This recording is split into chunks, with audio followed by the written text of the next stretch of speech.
Dillon Reservoir is full, and the first dam release of summer is scheduled for this weekend.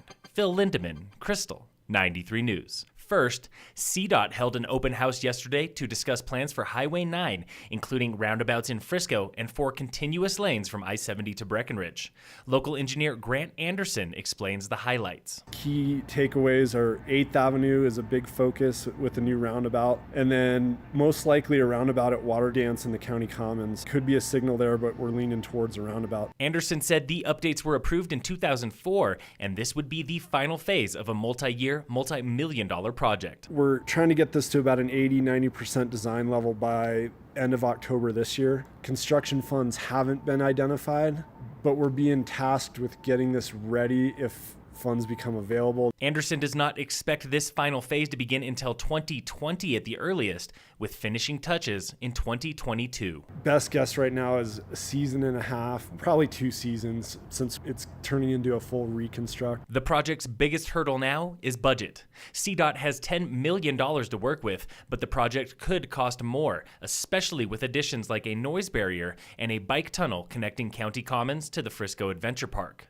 We think we're close to that budget number right now. If it goes way over, we'll be looking for partnerships and local participation. CDOT will launch a website with design mock-ups and more later this summer. Stay tuned to Krystal 93 for info. Denver Water is releasing water from Dillon Dam into the lower Blue River this weekend, pushing flows from 200 cubic feet per second to about 500 CFS.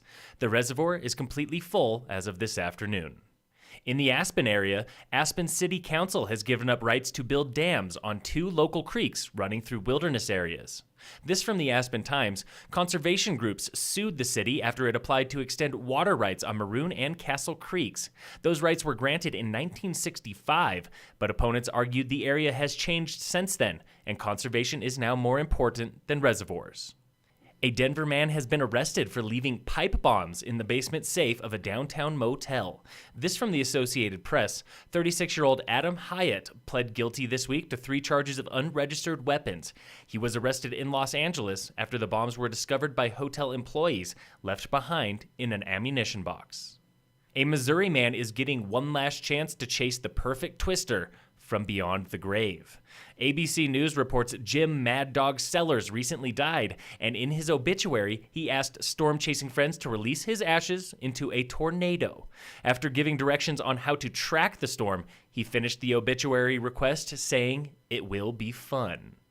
If you're on the river today, flows are 1,440 CFS on the Arkansas River at Granite and 3,300 on the Colorado River near Dotsero. That's 2,000 points lower than average. The Upper Colorado near Kremling is less than half strength at 773 CFS. In sports, the Rockies open a weekend series with the Reds today. First pitch is 6:40 p.m. Phil Lindeman, Krystal, 93 News.